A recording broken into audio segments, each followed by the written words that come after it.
सभी हाल ही में राघव चड्ढा ने पार्लियामेंट में राइट टू रिकॉल की बात की है। आइए समझते हैं कि आखिर ये राइट टू रिकॉल है क्या।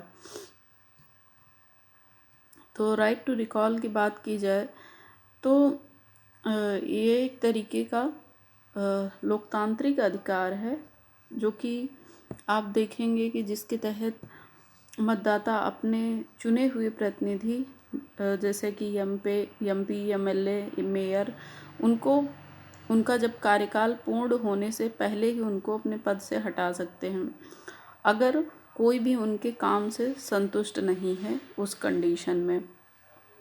इसी के साथ हम देखते हैं कि लोकतंत्र में मतलब जनता हमेशा ही सर्वोच्च होती है क्योंकि वो मेंबर्स को चुनती है और चुनाव के माध्यम से ही जनता अपने प्रतिनिधि को चुनती है। लेकिन यदि वही जो मेंबर होता है अपने जो ड्यूटीज़ हैं उसका अगर वो पालन नहीं करता है तो या किसी तरीके के करप्शन में वो इन्वॉल्व है या जनता की जो एक्सपेक्टेशन है उस पर वो खरा नहीं उतर रहा है तो जनता उसके खिलाफ राइट टू रिकॉल ला सकती है।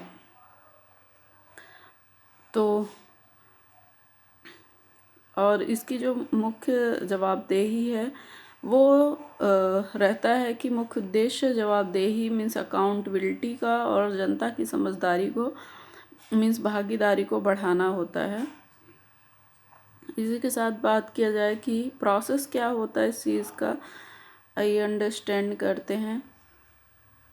तो प्रोसेस की बात की जाए तो मतदाता हस्ताक्षर अभियान के माध्यम से प्रतिनिधि को हटाने की मांग करते हैं और यदि निर्धारित संख्या में हस्ताक्षर पूरे हो जाते हैं तो ये रिकॉल इलेक्शन कराया जाता है। इसी के साथ जो भी ये बहुमत हटाने के पक्ष में हर प्रतिनिधि पद से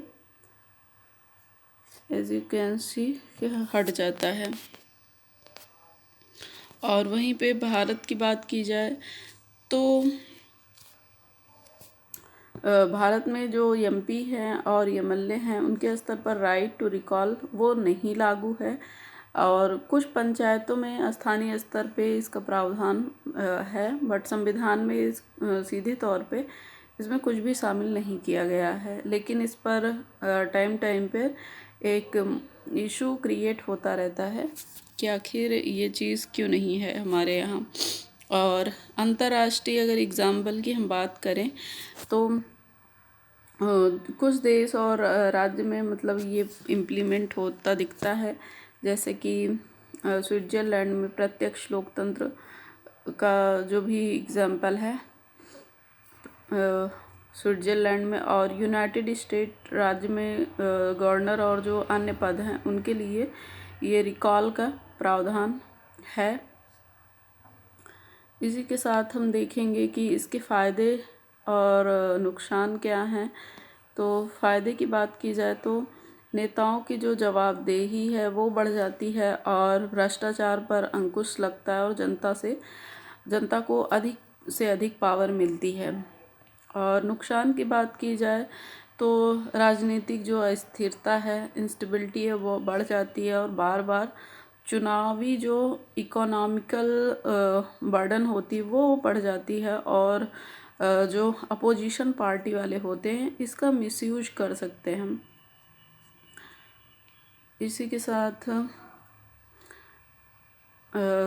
कंक्लूड अगर इसको हम करें तो राइट टू रिकॉल जो है वो लोकतंत्र को और ज़्यादा मीन्स पार्टिसिपेट सब करें और जवाबदेह बनाने का एक सशक्त माध्यम हो सकता है। लेकिन इसे लागू करने से पहले पॉलिटिकल स्टेबिलिटी और जो भी हमारे खर्चे हैं, प्रशासनिक दुरुपयोग की संभावनाओं पर एक विचार करना बहुत महत्वपूर्ण है कि यह अधिकार लोकतंत्र को भी मजबूत कर सकता है और जो हमारा संतुलन ना हो तो इसको और ज़्यादा अस्थिर बना सकता है।